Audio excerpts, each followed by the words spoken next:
Jeffrey Epstein अमेरिकेतला कुख्यात लैंगिक गुन्हेगार ज्याच्याशी संबंधित अनेक रेकॉर्ड्स गेल्या 4 ते 5 वर्षांपासून जगासमोर येत आहेत।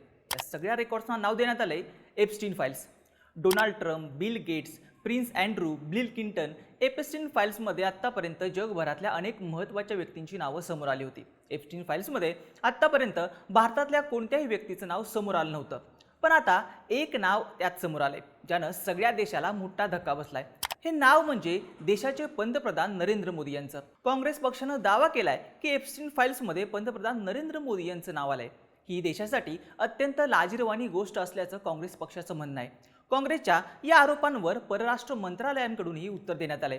परराष्ट्र मंत्रालयानं हे सगळे आरोप फेटाळून लावलेत। हा सगळा विषय नेमका आहे काय?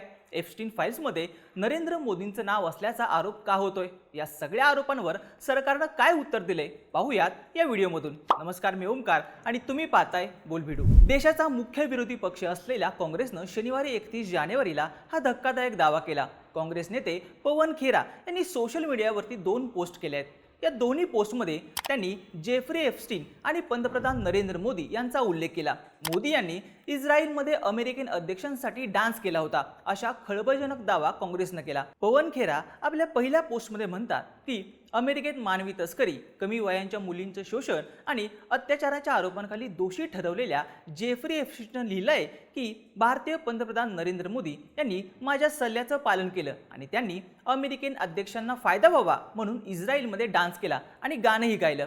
त्यांची काही आठवड्यांपूर्वी भेट झाली होती आणि ही भेट यशस्वी झाली। हे जेफ्री एप्स्टीननं लिहिलं असल्याचा दावा खेरा यांनी केला आहे। खेरा यांनी अमेरिकेच्या जस्टिस डिपार्टमेंटची लिंक शेअर करताना पुढे म्हटलंय की भारताच्या पंतप्रधानांचे जेफ्री एप्स्टीनशी थेट संबंध होते। हे आता स्पष्ट झाले आहे। पंतप्रधानांची अशा कुप्रसिद्ध व्यक्तीशी असलेल्या संबंधांमुळे त्यांच्या निर्णय क्षमतेवर आणि पारदर्शकतेवर प्रश्न उपस्थित होतात। तसंच यामुळे देशाच्या प्रतिष्ठेवर आणि आंतरराष्ट्रीय स्तरावर देशाच्या इमेजवरही प्रश्न उपस्थित होतात। पवन खेरा पुढे म्हणतात की पंतप्रधान मोदी यांनी आमच्या 3 प्रश्नांची उत्तर द्यावीत। पहिला प्रश्न, ते जेफ्री एप्स्टीनचा सल्ला का घेत होते? दुसरा प्रश्न, इस्रायलमध्ये अमेरिकन अध्यक्षांच्या कोणत्या फायद्यासाठी डान्स करत होते आणि गाणं गात होते? तिसरा प्रश्न, मेसेजमध्ये लिहिलंय इट वर्क्ड, याचा अर्थ काय? कोणतं यश मिळालं? मोदींनी या 3 प्रश्नांची उत्तर द्यावी असं पवन खेरा म्हणाले आहेत। यानंतर पवन खेरा यांनी आणखीन एक पोस्ट शेअर केली। त्यांनी 24 मे 2019च्या एका चॅटचा स्क्रीनशॉट शेअर केला। 2019च्या लोकसभा निवडणुकीदरम्यान मोदी एप्स्टीनला भेटले होते असा दावा खेरा यांनी केला आहे। खेरा म्हणतात की 24 मे 2019ला नरेंद्र मोदी यांनी दुसऱ्यांदा भारताचे पंतप्रधान म्हणून शपथ घेतली। त्याच्या काही दिवस आधी जेफ्री एप्स्टीन यांनी डोनाल्ड ट्रम्प यांचे विश्वासू सहकारी स्टीव्ह बॅनन यांना सांगितलं होतं की त्यांची आणि मोदींची एक इंटरेस्टिंग भेट झाली आहे। मोदींनी त्याला सांगितलं की वॉशिंग्टनमध्ये कोणीही त्यांच्याशी बोलत नाही। मोदी त्याला म्हणतात, आमचा मुख्य शत्रू चीन आहे आणि पाकिस्तान त्याचा प्रॉक्सी आहे। मोदी हे स्टीव्ह बॅनन याच्या व्हिजनशी सहमत आहेत। स्टीव्ह बॅनन यांनी मोदींना भेटलं पाहिजे आणि एप्स्टीन हे सेट करू शकतो। या चॅट नंतर अनेक प्रश्न उपस्थित होतात असं पवन खेरा म्हणाले आहेत। खेरा यांनी इथं 5 प्रश्न उपस्थित केले। पहिला प्रश्न, 2019च्या निवडणुकीदरम्यान मोदी जेफ्री एप्स्टीन या अमेरिकन व्यक्तीची भेट का घेत होते? दुसरा प्रश्न, इथं मोदी म्हणतायत की वॉशिंग्टनमध्ये कोणीही त्यांच्याशी बोलत नाही, मग ते देशाला अमेरिका आणि भारताच्या मैत्रीबद्दल खोटं का सांगत होते? तिसरा प्रश्न, गलवानमध्ये जे काही घडलं त्याचा फक्त 1 वर्षानंतर मोदींनी त्यांचा मुख्य शत्रू चीनला क्लीन चिट का दिली?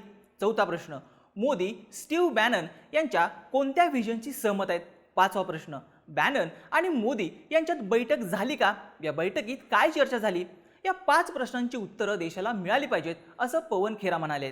खेरा यांच्या या पोस्टनंतर काँग्रेस पक्षानेही त्यांच्या अधिकृत सोशल मीडिया अकाउंटवरून याबाबत पोस्ट टाकली। काँग्रेसनं या सर्व घडामोडींची टाइमलाईन सांगितली आहे। काँग्रेस पक्षानं दावा केलाय की जेफ्री एप्स्टीननं 9 जुलै 2017च्या एका ईमेलमध्ये लिहिलं होतं, भारताचे पंतप्रधान मोदींनी त्याचा सल्ला घेतला। त्यांनी अमेरिकन अध्यक्षांसाठी इस्रायलमध्ये डान्स केला आणि गाणंही गायलं। त्यांची काही आठवड्यांपूर्वी भेट झाली होती आणि ती यशस्वी झाली। काँग्रेस पक्षानं पुढे टाइमलाईन सांगितली की पंतप्रधान मोदी 4 जुलै आणि 6 जुलै 2017 दरम्यान इस्रायलच्या दौऱ्यावर होते। एप्स्टीननं हा ईमेल या दौऱ्यानंतर 3 दिवसांनी लिहिला। इस्रायल दौऱ्याच्या आधी म्हणजेच 25 आणि 26 जूनला मोदींनी अमेरिकेचे अध्यक्ष डोनाल्ड ट्रम्प यांची भेट घेतली होती। हे सगळे धागे जर जोडले तर लक्षात येतं मोदी जून 2017 मध्ये अमेरिकेत गेले होते आणि त्यांनी तिथं एप्स्टीनचा सल्ला घेतला होता। एका आठवड्यानंतर म्हणजेच जुलैमध्ये मोदी इस्रायलला गेले. तिथं एप्स्टीनच्या सल्ल्यानुसार त्यांनी डान्स केला, गाणं म्हटलं आणि ते यशस्वी झाले.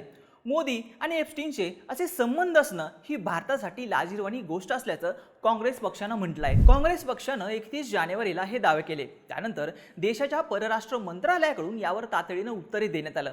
आता परराष्ट्र मंत्रालयाचं यावर काय म्हणणं आहे ते पाहूयात. परराष्ट्र मंत्रालयानं एप्स्टीन फाईलशी संबंधित हे सर्व दावे फेटाळून लावलेत.